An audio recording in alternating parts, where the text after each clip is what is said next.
فرقوں میں اتنا بڑھ گئے ہو اور مسلکوں کی نفرت تمہارے دلوں میں اتنی ہے، آج ایک مسلمان دوسرے مسلک والے مسلمان سے سلام کرنے کو تیار، آج ممبروں پر اور اسٹیجوں پر گالیاں دی جا رہی ہے کہ ایودھیا کے اندر ایک مسجد بن رہی ہے سرکار۔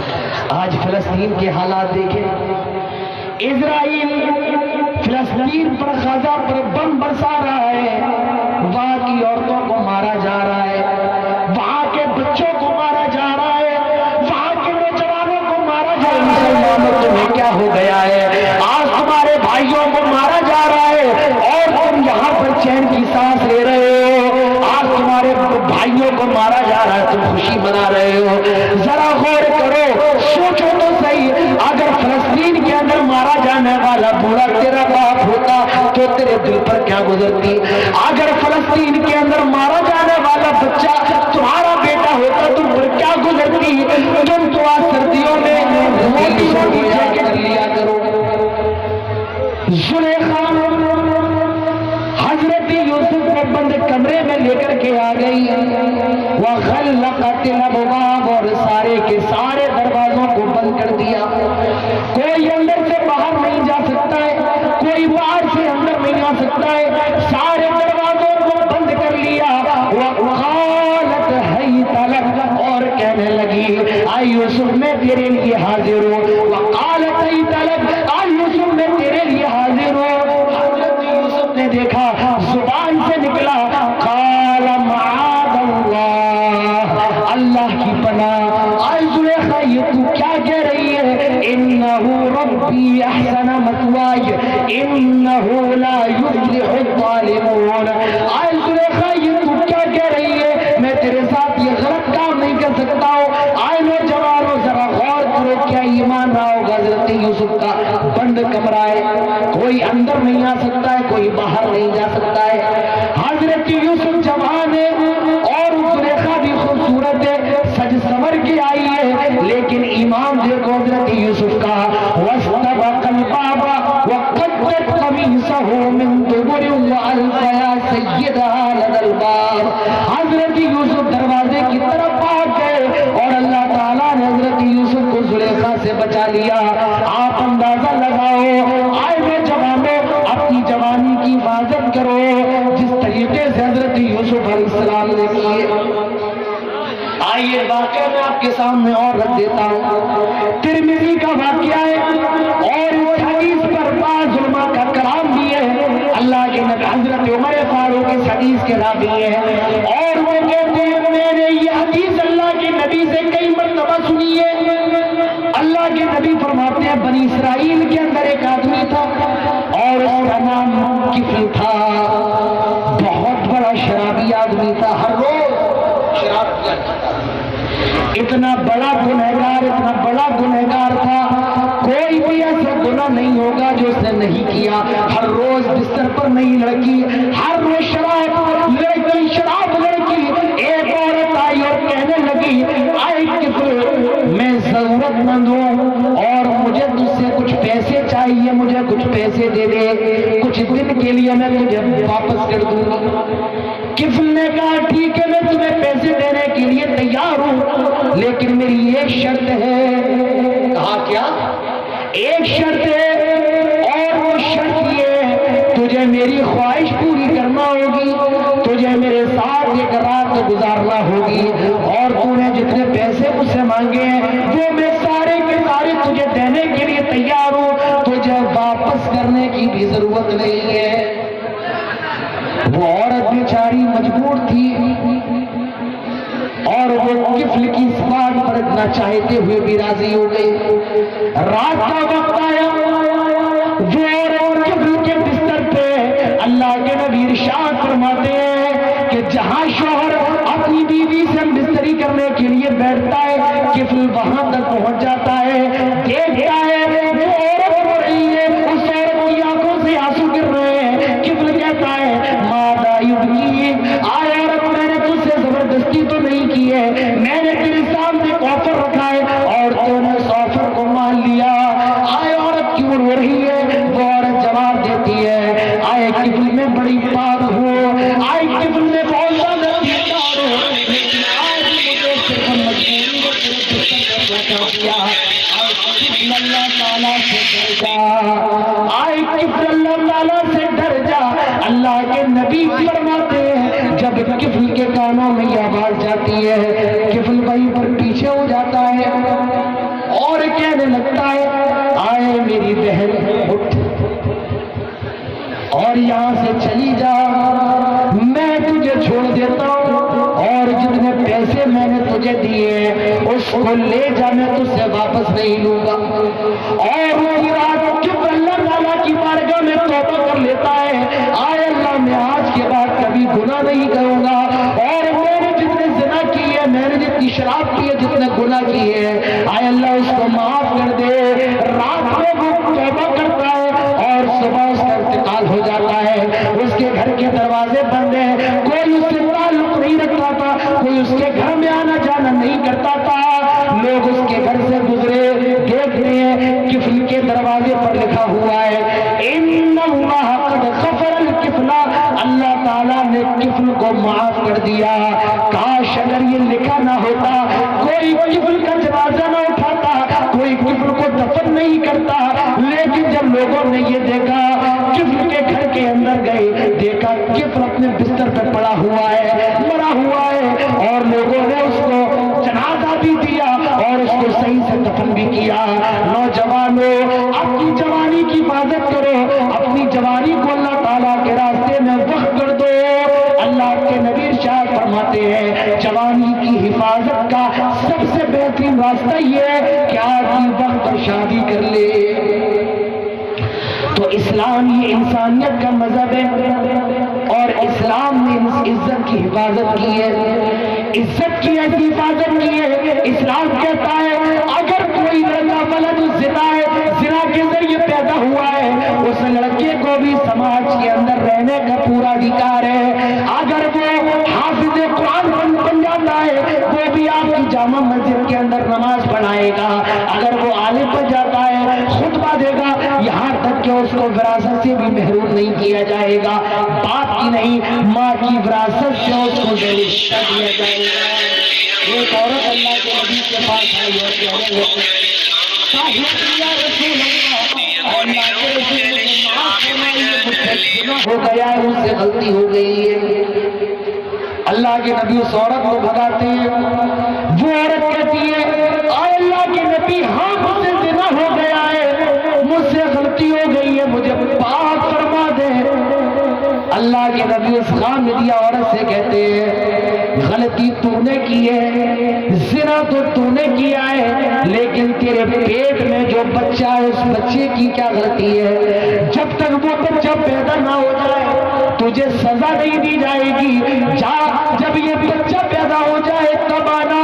وہ خامدی عورت چلی جاتی ہے، 9 مہینے کے بعد جب بچہ پیدا ہوتا ہے وہ اللہ کے نبی کے پاس اس بچے کو لے کر کے آتی ہے اور کہتی ہے آئے اللہ کے نبی دیکھ اب تو بچہ ہو گیا ہے، طاہرنی یا رسول اللہ، اے اللہ کے رسول اب تو مجھے معاف فرمائے۔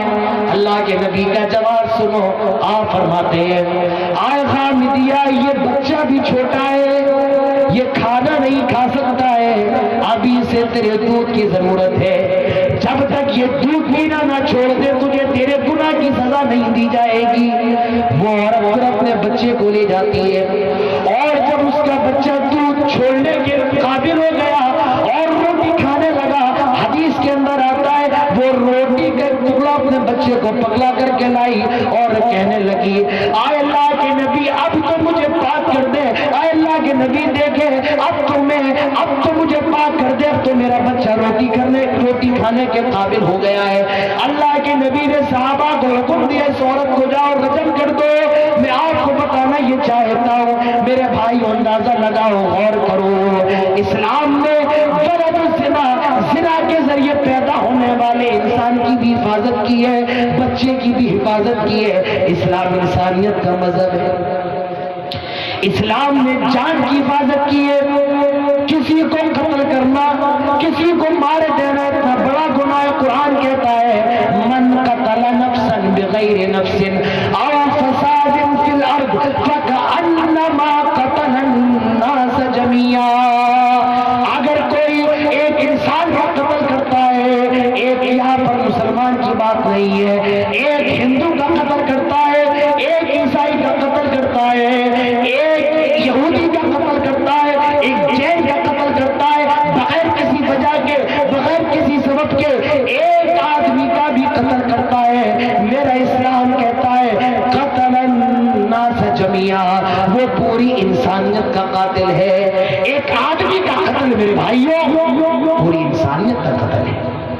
جاؤ آج ان کو یہ بتاؤ جو اسلام کو دہشت گردی کا مذہب کہتے ہیں, جو یہ کہتے ہیں کہ اسلام آتنکواد سے پھیلا ہے, جاؤ انہیں بتاؤ جو کہتے ہیں کہ اسلام کے اندر انسانیت نہیں ہے. جاؤ انہیں بتاؤ جو آج یہ کہتے ہیں کہ مسلمان دہشت گرد ہے. اوہ جاہلو, ہمارا مذہب, ہمارا اسلام اور ہمارا قرآن تو یہ کہتا ہے ایک آدمی کا قتل پوری انسانیت کا قتل ہے. اور میں آپ کو ایک بات بتانا چاہتا ہوں, آج مسلمانوں میں آپ سے ایک بات کہنا چاہتا ہوں. یہ جو آیت میں نے آپ کے سامنے پڑھی ہے, اس آیت کو یاد کر لو. کبھی بھی کہیں پر فلائٹ میں سفر کر رہے ہو, ٹرین میں سفر کر رہے ہو, اور کوئی آپ سے یہ کہے کہ اسلام دہشت گردی کا مذہب ہے, یہ آیت پڑھ کر اس کا ترجمہ کر دو. اللہ کی قسم کھا کر کے کہتا ہوں سامنے والا خاموش ہو جائے گا.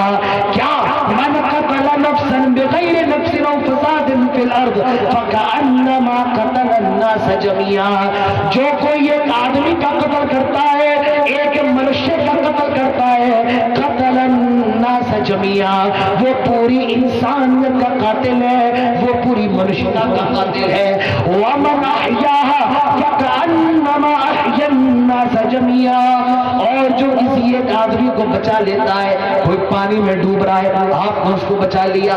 کسی کا ایکسیڈنٹ ہونے والا ہے, آپ نے بچا لیا.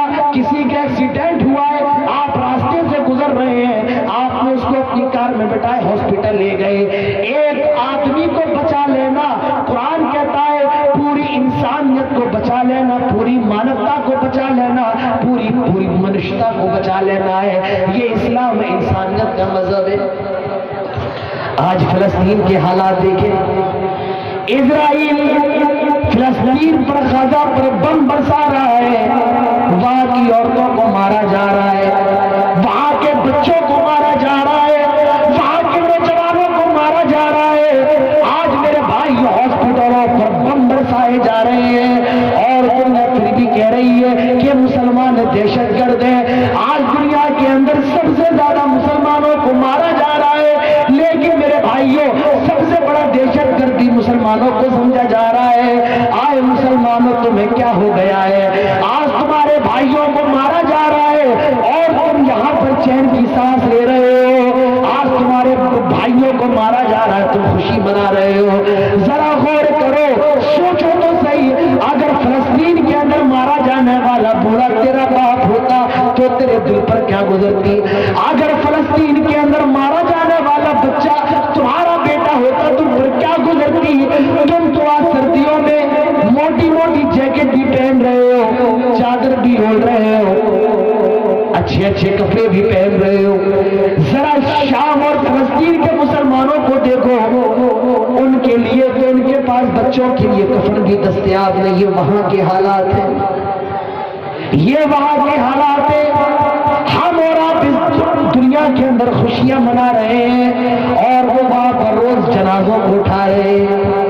میرے بھائیوں میں کیا ہو گیا ہے؟ ہم کچھ کر نہیں سکتے ہیں تو کم سے کم ان کے درد کو اپنے دل کے اندر محسوس کر سکتے ہیں. اللہ کے نبی فرماتے ہیں المؤمن للمؤمن کالبنیان, ایک مومن دوسرے مومن کی طرح کے لیے ایک بلڈنگ کی طرح ہے. یشد بعضہ بعضا, جو ایک دوسرے کو مضبوط کرتا ہے. اللہ کے نبی فرماتے ہیں مثل المؤمنین فی توادہم وتعاطفہم وتراحمہم مثل الجسد الواحد. ساری دنیا کے مسلمان آپس میں ایک جسم کی طرح ہیں. کانٹا اگر پیر میں چبھتا ہے تو تکلیف اپنے دل میں محسوس کرتے ہیں. جہاں کہیں مسلمان مارے جائے, جہاں کہیں ظلم ہو, میرے بھائی ان کے حق میں دعا کیا کرو, ان کی تکلیف کو اپنی تکلیف سمجھا کرو, ان کی پریشانی کو اپنی پریشانی سمجھا کرو.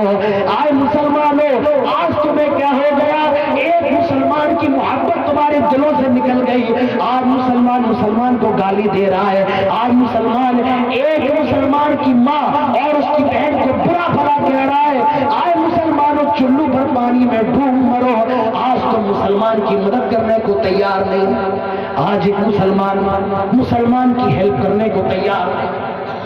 آج کوئی پولیس والا مسلمان ہو, حقیقت بتا رہا ہوں, اگر کوئی پولیس والا مسلمان ہو اور ایک مسلمان اور ایک غیر مسلم میں اگر لڑائی ہو جائے تو وہ غیر مسلم کو نہیں مارتا ہے, دکھانے کے لیے مسلمان اور اپنے آپ کو بڑا بناتا ہے, دیکھو میں نے اپنے کو مارا ہے. میرے بھائیوں, ایک مسلمان کی مدد کرنا مجبوری کے اندر, اللہ کے نبی فرماتے ہیں جب تم کسی مسلمان کی مدد کرو گے اللہ تعالیٰ اس وقت تمہاری مدد کرے گا جب تمہیں مدد کی ضرورت ہوگی, اور جب تم مسلمان کی مدد نہیں کرو گے اللہ تعالیٰ تمہاری بھی مدد نہیں کرے گا. ایک مسلمان کو چاہیے مسلمان کی مدد کرے. ایک مسلمان دوسرے مسلمان کے لیے مرنے کو تیار ہو جائے, خود نہ کھائے اپنے بھائی کو کھلائے. ایک مسلمان وہ ہوتا ہے خود پیاسا رہے اپنے بھائی کو پلائے, خود نہ پہنے اپنے بھائی کو پہنائے, خود نہ کھائے اپنے بھائی کو کھلائے. یہ مسلمان ہے. آئے مسلمانوں, آج تم نے اپنی بہن کے منہ سے نوالا چھین لیا.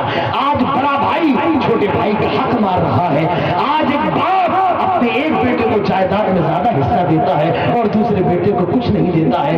آج باپ بیٹیوں کا حصہ مار رہا ہے. آج بھائی بیٹیوں کا حق مار رہا ہے. اللہ کے نبی فرماتے ہیں فَأْتِ كُلَّ ذِي حَقٍّ حَقَّهُ, جس کے جو حق ہے وہ حق دے دیے جائے. مسلمانوں, ایک دوسرے کے حق کی ادائیگی کرو, ایک دوسرے کی مدد کرو, ایک دوسرے کی سہایتا کرو, ایک دوسرے کی ہیلپ کرو. جب کبھی اسلام کے خلاف بات ہو, کسی مسلمان کے خلاف بات ہو, جمع ہو جاؤ, ایک دیوار کی طرف بن جاؤ. میرے بھائیوں, ہم اور آپ ذرہ ہے, پہاڑ بننے کی ضرورت ہے. ہم اور آپ قطرہ ہے, سمندر بننے کی ضرورت ہے. ہم اور آپ اینٹیں ہیں, ایک بلڈنگ بننے کی ضرورت ہے. اور یاد رکھو, جب تک ہم اور آپ اس ملک کے اندر متحد نہیں ہوں گے ہم اور آپ کامیاب نہیں ہو سکتے. آج ہندوستان کے اندر جو سب سے بڑا طبقہ ہے وہ کامیاب ہے. کیوں کامیاب ہے؟ انہوں نے ایک دوسرے کو جوڑا ہے, انہوں نے اپنی آزاد برادریوں کو ختم کیا ہے. آج مسلمانوں, آج تم مسلکوں میں اتنا بڑھ گئے ہو اور مسلکوں کی نفرت تمہارے دلوں میں اتنی ہے. آج ایک مسلمان دوسرے مسلک والے مسلمان سے سلام کرنے کو تیار. آج ممبروں پر اور اسٹیجوں پر گالیاں دی جاتی ہیں. میرے سامنے ایک لیٹر آیا تھا کہ ایودھیا کے اندر ایک مسجد بن رہی ہے سرکار کی طرف سے, اور اس مسجد کی افتتاح کے لیے اس کے ادھاٹن کے لیے امام حرم شیخ عبدالرحمان سدیس کو بلایا جا رہا ہے. تو ایک صاحب نے حکومت کو لیٹر لکھا اور کہا کہ حرم کا جو امام ہے عبدالرحمان سدیس وہ وہابی وچار دھارا کا ہے, سلفی ہے, اہل حدیث ہے, اور ہم سلفی نہیں ہیں. لہذا حکومت ہند کو چاہیے اس کو نہ بلائے. ہم اور آپ اس جگہ آ کر کے کھڑے ہو گئے ہیں, اپنے غیر مسلکی مسلمان بھائی کو دیکھنے کے لیے تیار نہیں. میرے بھائیوں, جب ہمارا یہ حال ہے تو ہمیں مارا جائے گا, پیٹا جائے گا, کاٹا جائے گا, اور دنیا ہمارا تماشا دیکھے گی. کسی شاعر نے صحیح کہا تھا, منتشر ہو, متحد ہو تو بدل ڈالو نظام گلشن. متحد ہو تو بدل ڈالو نظام گلشن, منتشر ہو تو مرو شور مچاتے ہیں. آج متحد ہونے کی ضرورت ہے. میں اہل حدیث ہوں, مجھے معلوم ہے اس پروگرام کے اندر بہت سے بریلوی بھی آئے ہیں, نہیں آئے تو ان کا گاؤں قریب ہے. دیوبندی بھی آپ کی کلیہ چند کے اندر ہے. میں دیوبندی ہوں, میں بریلوی ہوں, میں اہل حدیث ہوں. ٹھیک ہے, آپ اپنی بریلویت اپنے تک رکھیے, آپ اپنی سلفیت اپنے تک رکھیے, آپ اپنی حدیثیت اپنے تک رکھیے, لیکن جب بات ملت کی آئے تو لا الہ الا اللہ محمد رسول اللہ کے جھنڈے کے نیچے ایک ہو کر کے کھڑے ہونا سیکھیے میرے بھائیوں, تبھی اس ملک کے اندر ہم کامیاب ہو سکتے ہیں. آج متحد ہونے کی ضرورت ہے. اپنے مسلک کی اختلاف کو بالائے طاق رکھ کر لا الہ الا اللہ کے مالا کے اندر اپنے آپ کو توڑنے کی ضرورت ہے. تبھی یہ ملک ہمارے لیے, ہم اس ملک کے اندر کامیابی کی سیڑھیاں چڑھ سکتے ہیں. میرے بھائیوں ایک مسلمان دوسرے مسلمان کا مددگار ہوتا ہے، ایک مسلمان خود نہ کھائے دوسرے کو کھلائے، ایک مسلمان وہ ہوتا ہے جو ایک مسلمان کو سلام کرے۔ آج ہمارے اور آپ کے یہاں سے سلام نہیں ہے، سلام کی جگہ کیا آ گیا؟ ٹاٹا کرو ٹاٹا، بچہ بیچارہ ٹاٹا بولا نہیں ہو رہا ہے، ٹاٹا ہائے کرو ہائے، اب وہ ہائے کر رہا ہے، بیچارہ بچپن سے بچہ ہائے ہائے کرتا ہے اور وہ مرتے دم تک ہائے ہائے کرتا رہتا ہے۔ آپ ٹرین میں سفر کریں، مسلمان سلام نہیں کرتا، اور کچھ لوگ تو ایسے ہیں جو اسپیشل لوگوں کو سلام کرتے ہیں۔ یاد رکھو کسی کو خاص کر کے سلام کرنا تسلیم الخاص، یہ بھی قیامت کی نشانی ہے۔ اللہ کے نبی فرماتے ہیں سلم علی من عرفت ومن لم تعرف، جس کو جانتے ہو اس کو بھی سلام کرو اور جس کو نہیں جانتے ہو اس کو بھی سلام کرو۔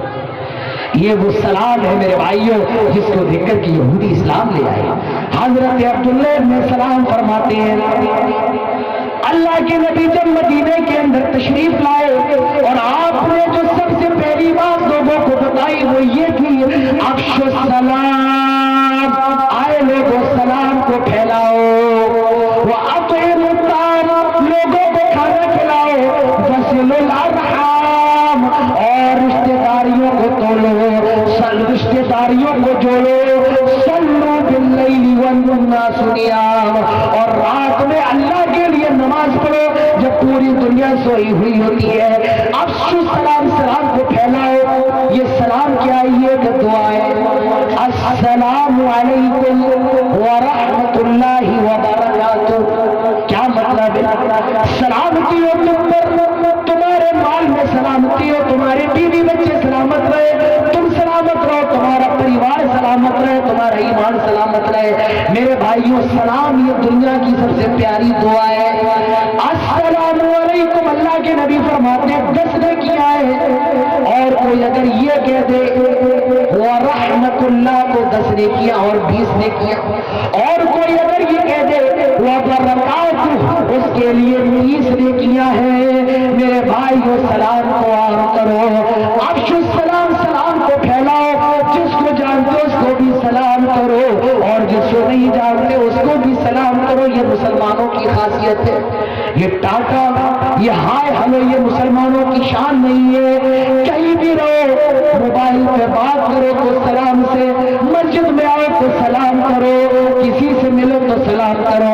اللہ کے نبی فرماتے آنے والا باقی رہنے والے کو سلام کرے، اوپر والا نیچے کو سلام کرے، چھوٹا بڑے کو سلام کرے، سلام کرو میرے بھائیوں۔ حضرت ابراہیم علیہ السلام کو دیکھیے، هل اتاک حدیث ضیف ابراہیم المکرمین، فرشتے انسانی شکل میں حضرت ابراہیم کے پاس آئے، اذ دخلوا علیہ فقالوا سلاما، اور حضرت ابراہیم علیہ السلام کے دروازے پہ آئے، سب سے پہلے سلام کیا، فقالوا سلاما، قال سلام قوم منکرون، سلام کیا السلام علیکم ورحمۃ اللہ وبرکاتہ، انہوں نے جواب بھی دیا وعلیکم السلام ورحمۃ اللہ وبرکاتہ۔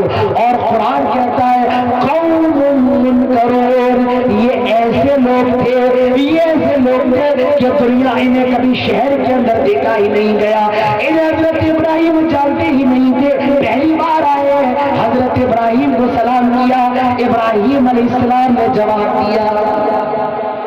تو معلوم یہ چلا کہ جہاں بھی جاؤ میرے بھائیوں سلام کرو، افشوا السلام، اور پورا کرو، صحیح سے کرو، السلام علیکم ورحمۃ اللہ وبرکاتہ، السلام علیکم، السلام علیکم۔ میرے بھائیوں یہ جملے صحیح نہیں ہے، السلام علیکم ورحمۃ اللہ وبرکاتہ۔ اور اگر آپ کو یہ جملے یاد نہ ہو، اپنی مسجد کے مولوی صاحب سے ملیے اور ان سے کہیے مولانا صاحب میں مسلمان ہوں، میں نے جناب محمد رسول اللہ صلی اللہ علیہ وسلم کا کلمہ پڑھا ہے اور میں نبی کی سنت پر عمل کرنا چاہتا ہوں، لہٰذا میرے سلام کو صحیح کروائے۔ میرے بھائیوں اپنے سلام کو اپنے مسجد کے امام سے صحیح کرو، السلام علیکم ورحمۃ اللہ وبرکاتہ۔ ایک ایک مسلمان وہ ہوتا ہے جب کسی مسلمان سے ملتا ہے تو سلام کرتا ہے۔ میرے بھائیوں مسلمان وہ ہوتا ہے جو کھانا کھلاتا ہے۔ اللہ کے نبی فرماتے ہیں وہ اطعم الطعام، کھانا کھلاؤ۔ کھانا کھلانا، کسی کا پیٹ بھر دینا، یہ بہت زیادہ ثواب کا کام ہے۔ حضرت ابراہیم علیہ السلام کو دیکھیے، فرشتے آئے، حضرت ابراہیم جانتے بھی نہیں ہے، سلام کیا، جواب دیا اور اپنے گھر کے اندر لے کر کے آ گئے، اپنے گھر کے اندر بٹھایا۔ مہمان آ گئے ہیں، فرشتے ہیں، انسانی شکل میں آئے ہیں، گھر کے اندر بٹھایا۔ حضرت ابراہیم علیہ السلام بہت بڑے مہمان نواز تھے۔ قرآن کہتا ہے اذ دخلوا علیہ فقال سلام، قال سلام قوم منکرون، فراغ الی اہلہ فجاء بعجل سمین۔ حضرت ابراہیم علیہ السلام چپکے سے اپنے گھر کے اندر جاتے ہیں، چپکے سے گئے اور بھنا ہوا تنبا، بھنا ہوا بچڑا لے کر کے آئے اور اپنے مہمانوں کے سامنے حضرت ابراہیم علیہ السلام نے پیش کر دیا۔ چپکے سے گئے، بتا کے نہیں گئے کہ بھئی بریانی کھائیں گے آپ کے لیے بریانی لگوائی جائے۔ اب ظاہر سی بات ہے جب کسی آدمی سے آپ پوچھیں گے کہ بریانی کھاؤ گے، وہ تو شرم کے مارے یہی کہے گا نہیں میں نہیں کھاؤں گا۔ ارے بھائی لسی پلوائیں آپ کو؟ نہیں۔ ارے کھانا کھائیں گے، وہ بیچارہ بھوکا ہے، جھوٹ بول رہے ہیں۔ اب وہ جھوٹ کہے گا نہیں تو کھانا کھا کے آیا۔ تو مہمان نوازی کا طریقہ یہ ہے، سن لو چلیے چکی لوگوں کو تقریریں تو بہت سنی ہے، مہمان نوازی کا طریقہ سنو۔ مہمان نوازی کا طریقہ یہ ہے کہ جب کسی کو کچھ کھلاؤ تو یہ نہ پوچھو آپ یہ کھائیں گے یا نہیں، جو اللہ نے آپ کو دیا ہے اپنے مہمان کے سامنے لا کر کے پیش کر دو، یہ مہمان نوازی ہے۔ اور یہ نہیں کہ شام کی سبزی بچی ہے، وہ یہ صحیح ٹائم پہ آ گئے، شام کی سبزی بچی ہے اسے نپٹا دو، ایسا نہیں۔ اچھا ہو، جو اچھا آپ کے گھر میں بنا ہوا ہے وہ اپنے مہمان کے لیے لے کر کے آئے۔ مہمان نوازی کرنا بہت بڑا کام ہے۔ مہمان نوازی ہمارے نبی کی صفت ہے۔ اللہ کے نبی جب حضرت خدیجہ کے پاس آئے اور کہنے لگے زملونی، اے خدیجہ مجھے چادر اڑاؤ، خشیت علی نفسی، مجھے اپنی جان جانے کا خطرہ ہے۔ اس وقت حضرت خدیجہ نے کہا تھا انک لتصل الرحم، آئے میرے شوہر اپنے رشتہ داریوں کو جوڑتے ہیں، وتکسب المعدوم، آپ تو بندوں کو کپڑا پہناتے ہیں، وتحمل الکلہ، آپ تو کمزوروں کا وزن اٹھاتے ہیں، وتقر الضیف، آپ تو مہمانوں کی مہمان نوازی کرتے ہیں۔ میرا اللہ تعالیٰ آپ کو ضائع نہیں کرے گا، آپ کو برباد نہیں کرے گا۔ میرے بھائیوں، مہمان نوازی کرنا، کسی کو کھانا کھلانا، کسی کی مہمان نوازی کرنا، یہ اتنا بڑا ثواب کا کام ہے۔ اللہ کے نبی فرماتے ہیں من کان یؤمن باللہ والیوم الآخر فلیکرم ضیفہ، جو آدمی اللہ تعالیٰ پر ایمان رکھتا ہے اور قیامت کے دن پر ایمان رکھتا ہے، اس کو چاہیے کہ مہمانوں کی مہمان نوازی کرے۔ اللہ نے مہمان نوازی کو ایمان کے ساتھ جوڑ دیا ہے، یعنی جو جتنا بڑا مہمان نواز ہوگا اس کا ایمان اللہ تعالیٰ پر اتنا زیادہ ہی بڑا ہوگا۔ آئیے میں آپ کے سامنے واقعہ سناتا ہوں، انشاءاللہ اس کے بعد پھر اپنی تقریر کو ختم کرتا ہوں۔ ایک واقعہ سن لیں، حدیث کے اندر آتا ہے جاء رجل الى رسول اللہ صلی اللہ علیہ وسلم، ایک آدمی اللہ کے نبی جناب محمد رسول اللہ صلی اللہ علیہ وسلم کے پاس آیا اور کہنے لگا فقال انی مجہود، اے اللہ کے نبی میں بھوکا ہوں، مجھے بھوک لگ رہی ہے، مجھے کھانا کھلائیں۔ میرے بھائیوں بس 10 منٹ کے اندر انشاءاللہ میں اپنی بات ختم کروں۔ آپ اتنی دیر سے بیٹھے ہوئے ہیں، 10 منٹ کے لیے اور بیٹھ جائے، مجھے معلوم ہے میرا ٹائم 10:30 کا تھا، 11:30 تک تقریر ختم ہو جانا چاہیے، لیکن وہ ٹائم بڑھ گیا چل رہا، وہ بھی ہونا ضروری ہے۔ اور سردی بھی ہے مجھے معلوم ہے، کیونکہ مجھے بھی سردی لگ رہی ہے، آپ کو بھی سردی لگ رہی ہوگی۔ انشاءاللہ 10 منٹ کے اندر میں اپنی بات ختم کرتا ہوں۔ ابھی تک آپ نے میرا ساتھ دیا ہے، 10 منٹ تک میرا اور ساتھ دیں گے یا نہیں دیں گے؟ دیں گے یا نہیں دیں گے؟ ابھی مجھ سے کسی نے کہا تھا تقریر سے پہلے کہ آپ ہمارے لیے انجن ہیں، آپ چلیں گے تو ہم چلیں گے. نہیں، آپ بھی انجن ہے، آپ کوئلہ ہے، آپ چلیں گے تو ہم بھی چلیں گے. آپ کیا ہے؟ ہمارے لیے کوئلہ ہے، آپ کوئلہ دیتے رہیے تو ہمارا انجن بھی انشاءاللہ چلتا رہے گا. جاء رجل الى رسول اللہ صلی اللہ علیہ وسلم، ایک آدمی اللہ کے نبی کے پاس آیا. فقال انی مجہود، وہ کہنے لگا آئے اللہ کے نبی میں بھوکا ہوں، مجھے کھانا کھلائے. اللہ کے نبی صحابی سے حضرت ابو ہریرہ سے کہتے ہیں جاؤ میرے گھر میں جاؤ اور کہنا کہ مجھے جناب محمد رسول اللہ صلی اللہ علیہ وسلم نے بھیجا ہے اور گھر میں جو بھی کھانے کے لیے ہو وہ دے دیا جائے. صحابی ایک بیوی کے گھر میں گئے، اس وقت اللہ کے نبی کی 9 بیویاں زندہ تھی. دروازے پہ دستک دی، اندر سے آواز آئی کون آیا ہے؟ کون آیا ہے؟ جواب دیا مجھے جناب محمد رسول اللہ صلی اللہ علیہ وسلم نے بھیجا ہے اور یہ پیغام دے کر کے بھیجا ہے گھر میں اگر کچھ کھانا ہو تو دے دو. اندر سے آواز آئی ما عندی الا ما، میرے گھر میں تو صرف پانی ہے اور پانی کے سوا کچھ بھی نہیں ہے. او لوگوں، یہ جناب محمد رسول اللہ صلی اللہ علیہ وسلم کے گھر کا حال ہے.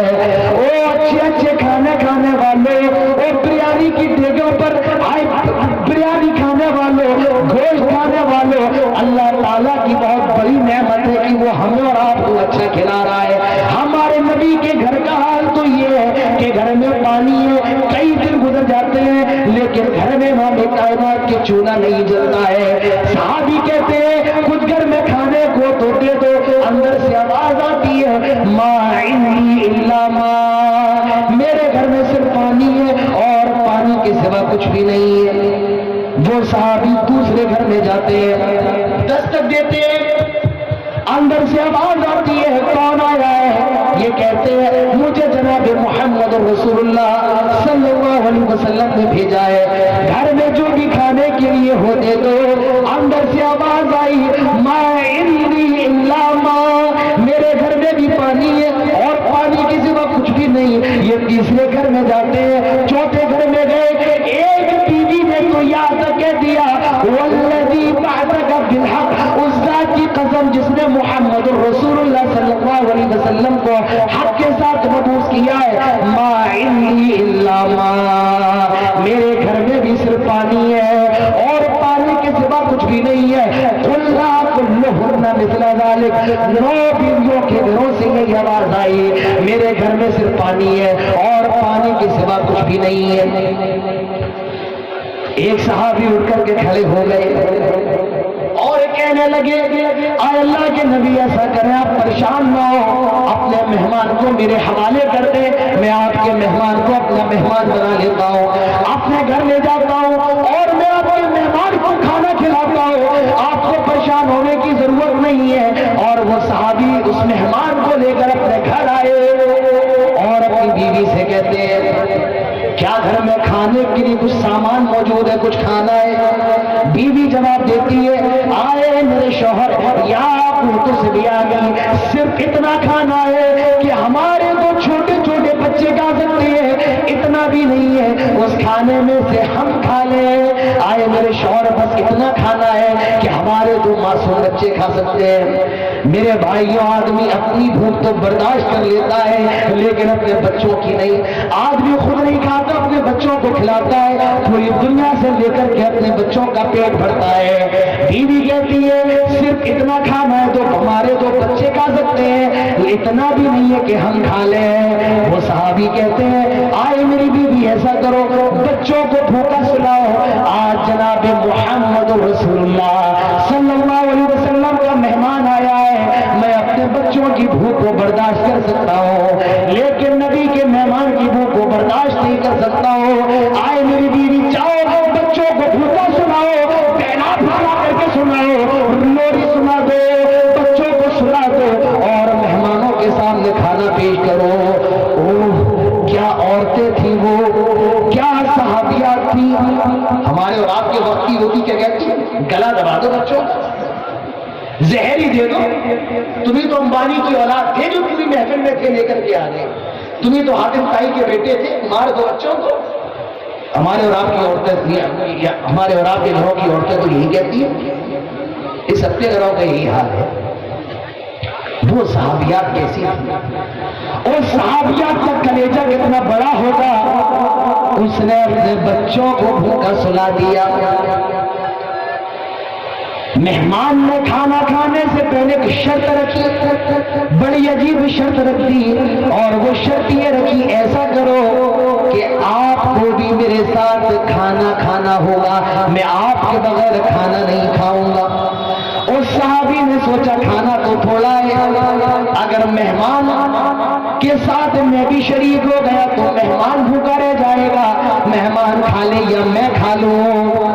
وہ صحابی اپنی بیوی کو بلاتے ہیں اور کہتے ہیں، آئے میری بیوی، مہمان نے یہ شرط رکھی ہے، تم ایک کام کرنا، جب میرے اور مہمان کے سامنے کھانا ہو تو ایک کام کرنا، گھر کے اندر جو لائٹ جل رہی ہو، جو چراغ جل رہا ہو، جو دیا جل رہا ہو، تم اس کو صحیح کرنے کا بہانہ کرنا اور اس چراغ کو بجھا دینا، اس دیے کو بجھا دینا، اس چراغ کو گل کر دینا۔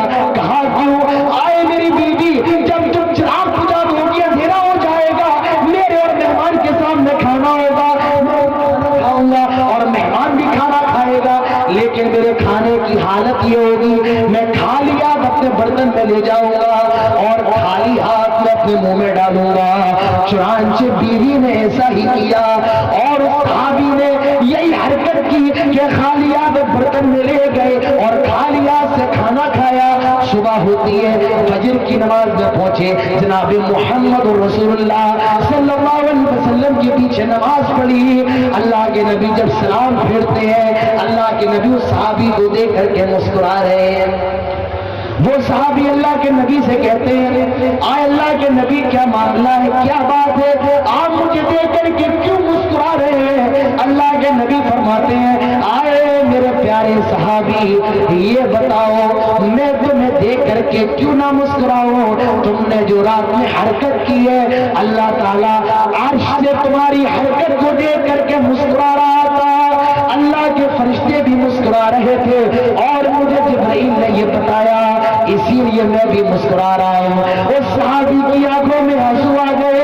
اللہ کے نبی فرماتے ہیں، اللہ تعالیٰ نے تمہاری اس ادا کی وجہ سے، تمہاری اس حرکت کی وجہ سے قرآن کے اندر یہ آیت بھی نازل کی ہے، وَيُؤْثِرُونَ عَلَىٰ أَنفُسِهِمْ وَلَوْ كَانَ بِهِمْ خَصَاصَةٌ وَمَن يُوقَ شُحَّ نَفْسِهِ فَأُولَٰئِكَ هُمُ الْمُفْلِحُونَ۔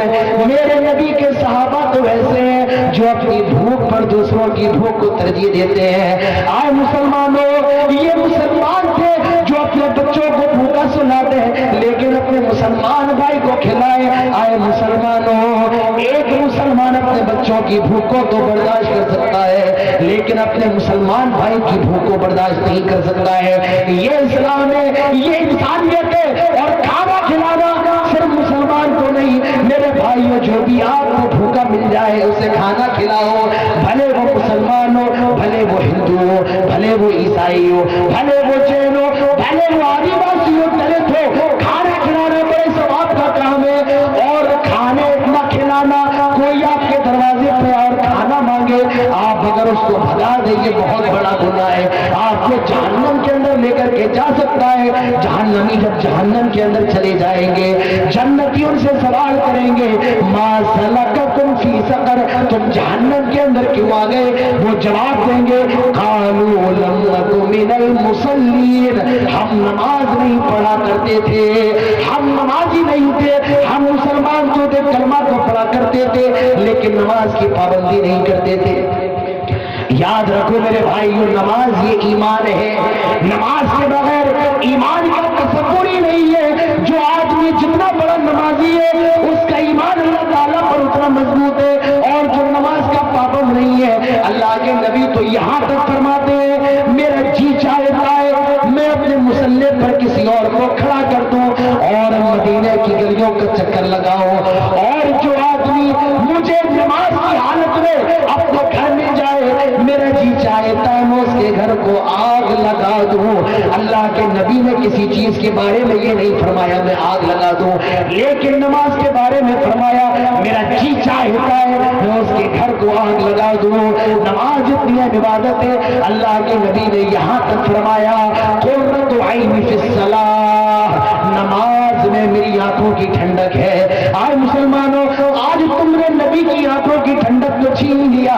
آج تم نے میرے نبی کے کلیجے کے سکون کو چھین لیا.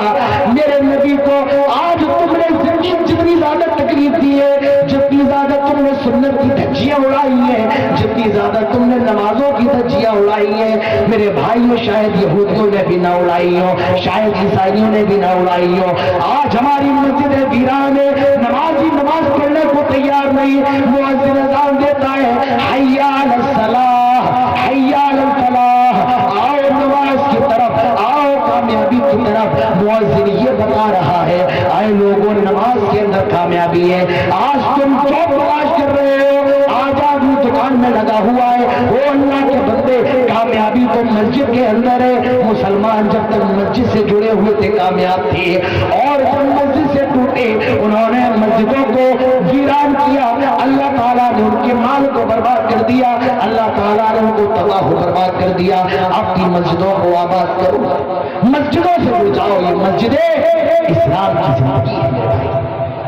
اور مجھے بڑی خوشی ہوئی, مجھے بتایا یہاں پر کہ مسجد کا جو سسٹم ہے آپ کے یہاں, مردوں کے لیے تو مسجد کی جگہ ہے ہی, عورتوں کے لیے بھی ہے. اور اس سے اچھی بات یہ بتائی کہ 5 ٹائم میں عورتوں کا انتظام ہے. میں نے مسجدیں دیکھی ہے, وہاں سے جمعے کے دن عورتوں کے لیے انتظام رہتا ہے, اور نمازوں کے لیے نہیں. لیکن آپ یہاں اور نمازوں کے لیے بھی عورتوں کے لیے انتظام ہے. میرے بھائیوں یہ بھی بہت بڑی بات ہے. اللہ تعالیٰ آپ لوگوں کی محنتوں کو قبول فرمائے. تو اسلام انسانیت کا مذہب ہے. فرمایا ایک نفس کا قتل پوری انسانیت کا قتل ہے. اللہ کے نبی نے جنگ کے اندر بھی بچوں کو قتل کرنے سے منع فرمایا. کہا جاتا ہے everything is fair in love and war, کہ جنگ کے اندر اور عشق کے اندر سب جائز ہے. اسلام کہتا ہے نہیں, جنگ کے اندر سب جائز نہیں ہے. اللہ کے نبی فرماتے ہیں لا تقتلوا ولیدا, آئے لوگوں بچوں کو قتل نہ کرنا, ولا تقتلوا امرأة, کسی عورت کو قتل نہ کرنا, ولا تقتلوا شیخا, کسی بزرگ کو قتل نہ کرنا. امریکہ نے جاپان پر ایسا ایٹم برسایا تھا, آج بھی وہاں لنگی اور لولی اولادیں پیدا ہوتی ہیں. یہ انسانیت ہے.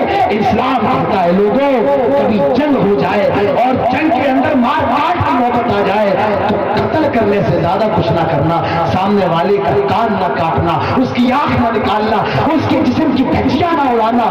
ہمارا مذہب تو یہ کہتا ہے کہ قتل کرنے میں بھی احسان کرنا. اگر کوئی تم سے پناہ مانگے تو پناہ دے دینا, اگر کوئی تم سے اگر کوئی تم سے حفاظت مانگے حفاظت دے دینا. ہمارا مذہب تو وہ مذہب ہے میرے بھائیوں, ہمارا مذہب انسانیت کا مذہب ہے. جب سے دنیا بنی ہے, دنیا کی جتنی قومیں ہیں, ہر قوموں کے اندر عورت کو ذلیل سمجھا جاتا ہے, عورت کو سب سے زیادہ گری نگاہ سے دیکھا جاتا ہے. عیسائیوں کے یہاں,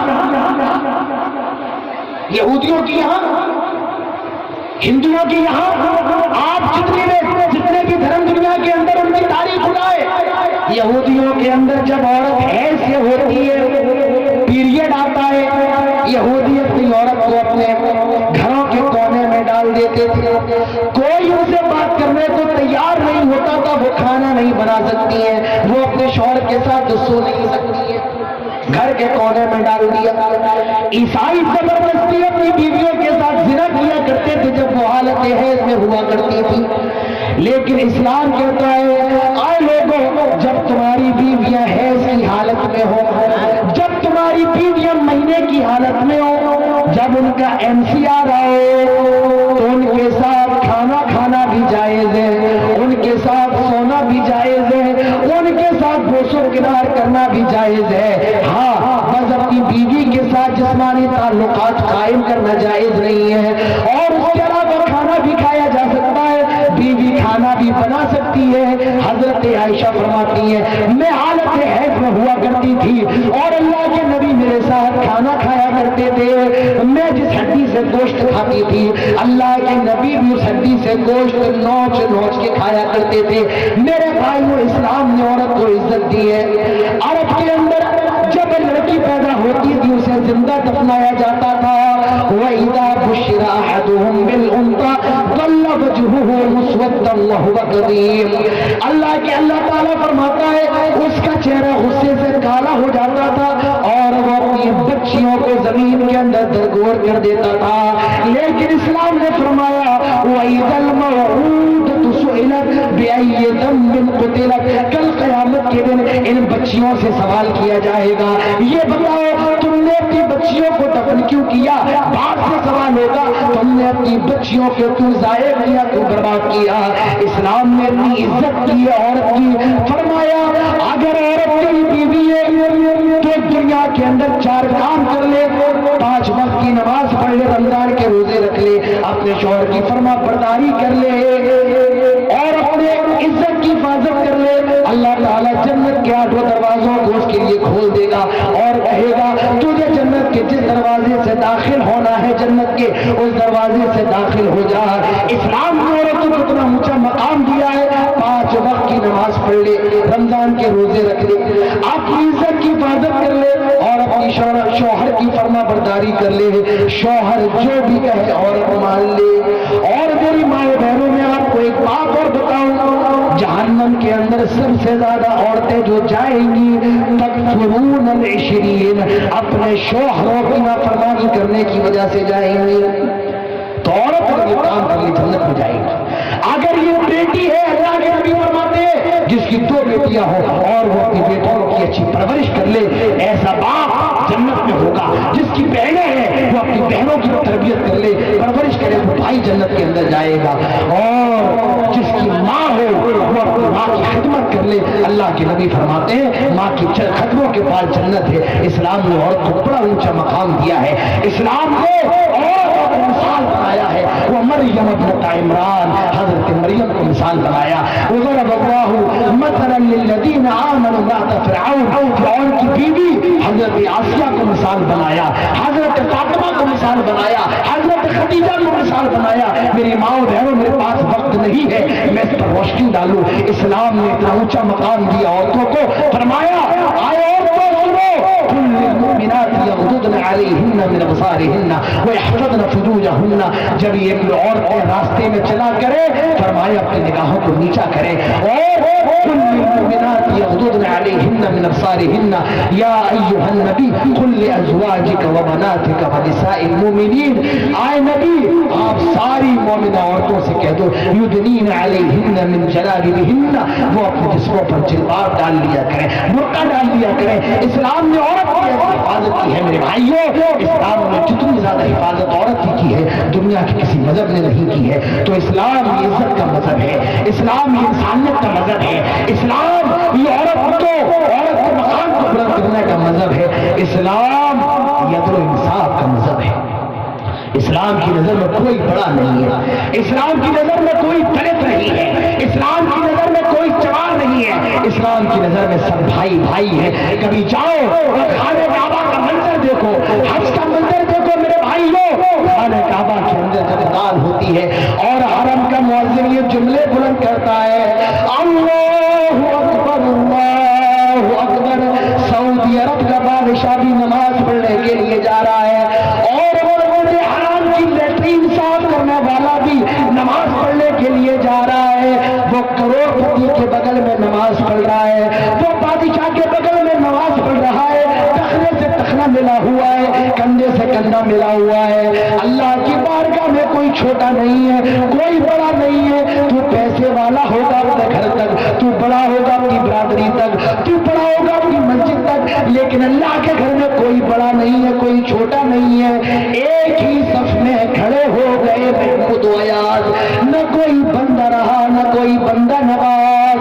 میرے بھائی اسلام انسانیت کا مذہب ہے, برابری کا مذہب ہے. اسلام کے اندر کوئی چھوٹا نہیں ہے, اسلام کے اندر کوئی بڑا نہیں ہے. اسلام یہ دنیا کا سب سے عظیم مذہب ہے. اسلام کی انسانیت کو انسان بنانے والا ہے, اسلام عورتوں کو عزت دینے والا ہے, اسلام بچوں پر شفقت کرنے والا ہے. اسلام میرے بھائیوں حیا کا مذہب ہے. اور مجھے کہہ لینے دیجئے اسلام و امان کا مذہب ہے، اسلام شانتی کا مذہب ہے، اسلام بھائی کو بھائی بنانے والا ہے، اسلام رشتہ داریوں کو توڑنے سے منع کرتا ہے، اسلام رشتہ داریوں کو توڑنے کا حکم دیتا ہے، اسلام تو یہاں تک فرماتا ہے اپنے بھائی سے 3 دن سے زیادہ ناراض رہنا بھی جائز نہیں ہے۔ تو میرے بھائیو یہ اسلام انسانیت کا مذہب ہے۔ یہ چند باتیں میں نے آپ کے سامنے کی ہیں اسلام اور انسانیت کے تعلق سے۔ میرا وقت ختم ہو چکا ہے، تقریر تو 12:30 پر ختم ہو جانا چاہیے تھی، لیکن وہ وقت زیادہ ہو گیا اور جو میرا وقت تھا 2 گھنٹے کا میں اس سے بھی زیادہ آگے نکل چکا ہوں۔ یہیں پر میں اپنی بات ختم کرتا ہوں اور آخر میں بہت بہت شکریہ ادا کرتا ہوں اس پروگرام کی روح روا۔ میرے بہت عزیز دوست پہلے تو نہیں تھے لیکن اب ہو گئے ہیں، مسلسل کال پر رابطہ کرتے ہوئے بات کرتے ہوئے مجھے بلاتے رہے، خیریت دیتے رہے، عمر فاروق صاحب اور جناب سردار سمیر صاحب کا، اور جتنے لوگ اس کمیٹی کے اندر ہیں جن کا نام مجھے یاد نہیں ہے، اللہ تعالیٰ ان سب کی محنتوں کو قبول فرمائے۔ میرے بھائیوں ابھی 1 بجنے میں محض 6 منٹ کا ٹائم ہوتا ہے، 1 منٹ کے لیے آپ اور رکے، ابھی 1 بجنے میں صرف 6 منٹ کا ٹائم اور باقی ہے۔ اور مجھ سے جلسے سے پہلے کہا تھا کہ مولانا صاحب ہم یہ چاہتے ہیں کہ آپ اخیر میں چندے کا اعلان کر دیں۔ میرے بھائیوں میں نے کبھی چندے کا اعلان نہیں کیا، پہلا اعلان ہمارا جو تھا خالد پور کے اندر تھا، شاید اسی کو دیکھ کر کے یہاں کے لوگوں نے کہا کہ آپ اعلان کر دیں، اور میں نے انکار اس لیے نہیں کیا، اگر یہ کسی اور چیز سے اعلان ہوتا تو میں انکار کر دیتا، لیکن یہ اسلام کے قلعے کا، یہ مدرسے کا اعلان ہے، اسی لیے میں آپ سے اعلان کر رہا ہوں۔ میرے بھائیوں آپ سے درخواست کر رہا ہوں جتنا آپ کو دینا ہے، جو دینا ہے مجھ سے مصافحہ کیجئے اور جلدی